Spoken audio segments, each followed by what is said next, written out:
I hope you don't judge me yet, not until you hear the whole story. Honestly, even I can't believe it happened. I cheated on my husband, with his son. And now, I'm stuck in this crazy, suffocating silence, wondering if I should tell my husband or just keep this secret buried forever. My name is Eloise, I'm 47, married to Mark for 15 years. 15 years of mostly good, steady love. Not perfect, but steady. And that's why this all feels so twisted, because I never imagined I'd be here, caught between loyalty and temptation. Mark's the kind of man who still holds my hand in public, leaves little notes in my purse, and remembers the tiny things that make me smile. Our marriage was far from perfect, but it was ours. Until recently. That's when Jacob, Mark's son from a previous marriage, moved in temporarily. Late 20s, polite, quiet, at least on the surface. He was going through a rough patch, so Mark offered him a place to stay until he got back on his feet. At first, I thought it was just another person in the house. Someone to share the bills, the noise, the space. But little by little, things started to shift. I remember the first time I noticed it, how his gaze lingered just a bit longer than normal when he thought I wasn't looking. How our casual brushes in the kitchen sent a jolt through me that I couldn't explain. One evening, we were both getting a late snack in the fridge. I reached for the same jar of pickles as him. "After you," I said, smiling. He smiled back, but there was something in his eyes, something charged. "You sure you don't want to try some? It's my favorite." I nodded, but my hands were trembling slightly. "Thanks." He leaned just a little closer. "You look tired. Long day." I wanted to brush it off, but instead I said, "Yeah. Work's been a lot." He didn't press. Just nodded like he understood more than I said. That's when the thoughts started to swirl. Why do I feel this way around him? I asked myself more than once. Why does he make my heart race when Mark never really did? I pushed it aside. I told myself I was imagining things. It was just the stress. Just the loneliness. But those little moments kept piling up. The way he offered to help carry my groceries. The quiet looks across the living room. The shared smiles that felt like secrets. One night, Mark was working late. I was sitting alone in the living room, wrapped in a blanket, watching an old movie. Jacob came in quietly, holding 2 mugs of tea. "Thought you might want this," he said, handing me one. "Thanks," I murmured, surprised but grateful. We sat there, the silence stretching comfortably. Then he broke it. "You okay, Eloise?" I shrugged, unsure how to answer. He said softly, "You seem distant. Like you're carrying something heavy." I wanted to say, "Yes, I am." But I just shook my head. "I'm fine," I said, but my voice betrayed me. Jacob's eyes softened. "If you ever want to talk, about anything, I'm here." I didn't say anything, but inside, something shifted. Here was this young man, my stepson, quietly offering the kind of comfort I hadn't felt in months. The next few days, I caught myself watching him more than I should have. How he moved through the house. How his laughter filled the space. How the warmth of his presence made the silence a little less cold. One afternoon, he found me in the kitchen looking lost. "Coffee break?" he asked. I nodded, grateful for the distraction. We sat across from each other, the steam from the mugs curling between us. "So," he started, "how's Mark handling work?" I smiled sadly. "He's good. Busy, like always." "And you?" I hesitated, then said, "I'm hanging in there." Jacob's gaze held mine, steady and curious. "I'm here if you need anything," he said softly. That simple sentence felt like a lifeline. But with each passing day, the line between care and something more blurred. One evening, I caught him looking at me while I thought he wasn't. Our eyes met, and for a moment, everything felt electric and dangerous. I pulled away quickly, heart pounding. This can't be happening, I told myself. I started avoiding him, too much. It was easier to pretend those feelings didn't exist. But fate had other plans. It had been 3 days since Mark left for his business trip. 3 days of quiet that stretched longer than I expected. The apartment felt colder, emptier, even though Jacob was here. His presence was constant, but somehow, it only amplified the silence. That evening, I was sitting in the living room, curled up on the couch with a book I wasn't really reading. My mind was elsewhere, swirling with the weight of loneliness, fatigue, and the gnawing ache that Mark's absence left behind. My shoulders were tense, tight from stress and sleepless nights. Jacob appeared in the doorway, holding 2 mugs of herbal tea. The faint scent of chamomile and mint filled the air. "Thought you could use this," he said softly, his voice breaking the stillness. I looked up, trying to summon a genuine smile. "Thanks, Jacob. You didn't have to."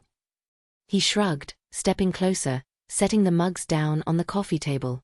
"I'm around, might as well help." I appreciated his kindness, even if it made my heart thump a little too fast. We sat in silence for a moment, sipping the tea, the warmth seeping into my cold hands. "So, how are you holding up?" he asked, finally breaking the quiet. I hesitated. "I'm managing." Managing doesn't sound very hopeful. I chuckled dryly. "It's the truth." He looked at me carefully, as if trying to read the layers beneath my words. "Want to talk about it?" I shook my head. "Not really." He nodded, not pushing. As the night deepened, our conversation eased. From mundane topics, favorite movies, music, work frustrations, to more personal confessions. "I didn't realize you liked jazz," I said, surprised. "I'm full of surprises," he replied with a faint grin. There was a moment, a pause between words, where the air thickened. Our eyes met, and I saw something there I hadn't expected: concern. Genuine, unguarded concern. "I know this isn't easy," Jacob said quietly. "And I'm here if you need anything." His voice was steady, comforting, and for a second, I felt the loneliness that had gripped me loosen just a bit. Later, as I rubbed my neck trying to ease the tension, Jacob's eyes softened. "You look like you've been carrying the weight of the world on your shoulders." I gave a tired smile. "Feels like it some days." He hesitated a moment before saying, "I could help with a massage. I know it's nothing professional, but it might help with the tension." I blinked, surprised. The offer caught me off guard. "I don't know, Jacob. It's just some muscle work." "I'm not going to hurt you," he assured, his tone gentle. The fatigue and ache in my body outweighed my reservations. I nodded. "Okay," I said, my voice barely above a whisper. He motioned for me to sit on the edge of the couch. As he moved behind me, his hands settled on my shoulders, firm but careful. His fingers kneaded the knots in my muscles, and the tension began to melt away under his touch. The warmth of his hands spread through me, but so did something else, a dangerous thrill I wasn't prepared to feel. "You're tense," he murmured, voice low. I sighed. "Yeah, it's been a rough week." His hands moved with quiet confidence, and I found myself leaning into the sensation, closing my eyes to savor the rare comfort. But then, a whisper, barely audible but clear as day. "You're enjoying that, aren't you, Eloise?" I startled, my eyes snapping open. He was close now, his breath warm against my ear. I shifted uneasily. "Jacob." He chuckled softly, a mischievous glint in his eyes. "Relax. I'm just teasing." But even as he smiled, the air between us pulsed with something heavier, something neither of us could fully name. Suddenly, I felt overwhelmed. The closeness, the warmth, the electricity running through my veins. It was too much. I need some air," I said quickly, standing. Jacob looked concerned, but didn't stop me as I hurried toward the bathroom. Once inside, I locked the door and leaned against the cool tile wall, my heart pounding wildly. What was happening? How had I let myself get pulled in so easily? The guilt pressed down like a boulder. What was I doing? Who was I becoming? Before I could gather myself, there was a soft knock. "Eloise? Are you okay?" It was Jacob. I hesitated, then whispered, "I'm fine." "May I come in?" I didn't respond. The door opened slowly, and he stepped inside. There was no space between us now. He reached out, brushing a stray lock of hair from my face. His eyes searched mine for permission. I couldn't resist. His lips met mine, slow, tentative at first, then desperate and hungry. Every worry, every fear dissolved into that kiss. His hands traced my back, pulling me closer. When he finally broke away, breathless, he whispered, "You're beautiful, Eloise." "I've admired you for so long," he confessed, voice thick with emotion. "Even when you didn't notice." I trembled, torn between guilt and desire. That night, as he worshipped every inch of me with gentle reverence, I felt alive in a way I hadn't in months. Each touch, each whispered word was a balm to my aching soul. He didn't just want me physically. He wanted me wholly, emotionally, with a tenderness that shook me to my core. I told myself this was a mistake, a moment of weakness. But deep down, part of me wanted to stay lost in it forever. When morning came, sunlight poured through the curtains, casting a golden glow over his sleeping face. I watched him breathe, the rise and fall of his chest. For a fleeting moment, I let myself believe in the warmth between us.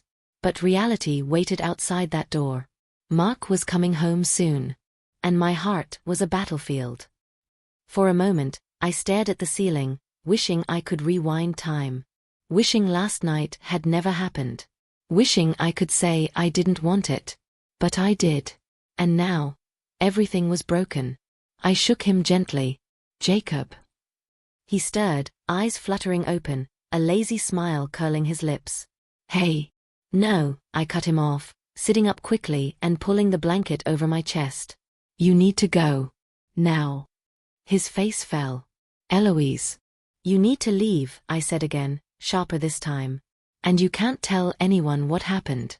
Not your dad. Not anyone." He sat up slowly, searching my face. "Are you okay?" "No," I whispered. "I'm not. Just go. Please." He hesitated a second longer before nodding, pulling on his shirt in silence. He didn't say goodbye. He didn't look back. The moment the door clicked shut behind him, I crumbled. I paced back and forth across the room, one hand in my hair, the other pressed against my mouth. What did I do? I felt sick. This wasn't just a mistake. It was betrayal in its ugliest form. Not just to Mark, my husband of nearly a decade, but to Jacob, a young man who trusted me, who probably admired me, who, God help me, saw me in ways Mark hadn't in years. What kind of woman does this? I stared at myself in the mirror, eyes wild, hair a mess, skin flushed with leftover traces of something I didn't want to name. "You're disgusting," I whispered. "You're disgusting." My wedding ring caught the light as I wiped my face, and I almost tore it off. I sat on the edge of the bed, our bed, and tried to breathe. The guilt was louder than my thoughts. I imagined it, Mark's face when I tell him. His silence. Then the explosion. Would he scream? Cry? Walk away?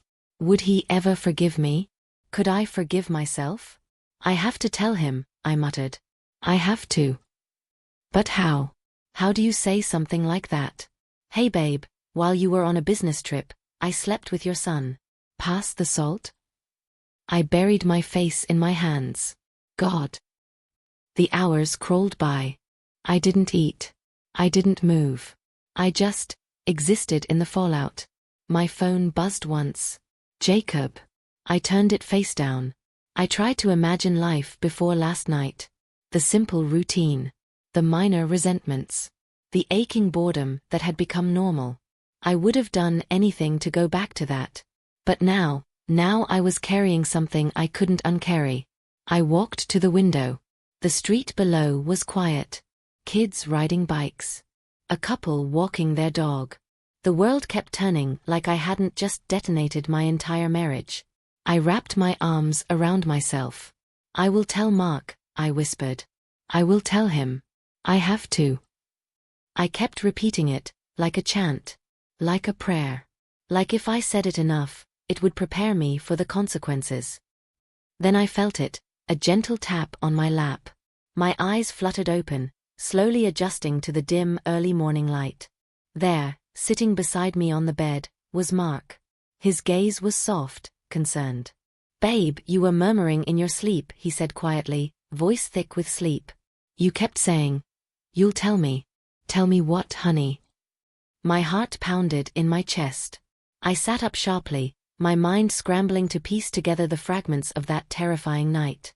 The weight of it all, the shame, the guilt, the betrayal, pressed down on me like a storm. I blinked, trying to steady my breath. "Mark, where's Jacob?" He gave me a puzzled look. "Jacob? Honey, Jacob's in Chicago with his fiancée. He hasn't been home since early this year." It was like a sudden slap. The haze lifted. The nightmare that had haunted my nights, twisted my thoughts, shattered my peace. It was just a dream. I stared at him, relief and confusion swirling inside me. It was just a dream. Mark reached out, brushing a stray hair from my face. "What do you want to tell me then?" I swallowed hard. I can't remember. Maybe it was just a bad dream, nothing more. He smiled gently, leaning in to kiss my forehead. "Okay, babe. I'm going back to sleep." And with that, he pulled the blanket up and closed his eyes. I lay back, watching him sleep peacefully, unaware of the storm raging inside me. How could he know? How could he possibly understand the horror of what had played out in my mind? I felt disgusted with myself. How could a woman, a wife, have an affair with her stepson? Even if only in a dream, it felt like a stain I couldn't wash away. How did an innocent massage spiral into something so dark? So forbidden? My fingers curled tightly around the sheets. And yet, there it was, a secret so heavy I couldn't carry it alone. I wanted to confess. To unburden myself. To be honest with Mark, even about a dream. But what if it broke him? What if this nightmare became a fracture in our reality? The lines between fantasy and truth blurred in my mind. I questioned everything. Was it just a dream, or was it a reflection of something deeper? Loneliness, craving, betrayal in silence? The bed beside me was cold, but my skin felt aflame. I swallowed back tears I didn't want to shed. I whispered into the quiet room, "Mark, I have to tell you." But the words caught in my throat. Instead, I lay back, staring at the ceiling, feeling the weight of my own mind. What would you do if you dreamed something unthinkable? Something that felt real enough to shatter your soul? Would you confess, or bury it deep and pretend it never happened? If you were me, if you had an affair with your husband's son, even in a dream, what would you do? Would you tell him? Would you walk away? Or would you stay, haunted by the ghost of something that never truly was? I don't have the answers yet. But I do know one thing. Some dreams don't just fade away when you wake up.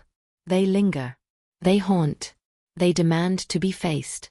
And maybe one day, I'll find the courage to tell Mark the truth. Until then, I live with the weight of my secret, the shadow of my dream, and the love I still hold for a man who deserves the truth. So, if you're listening, tell me, what would you do?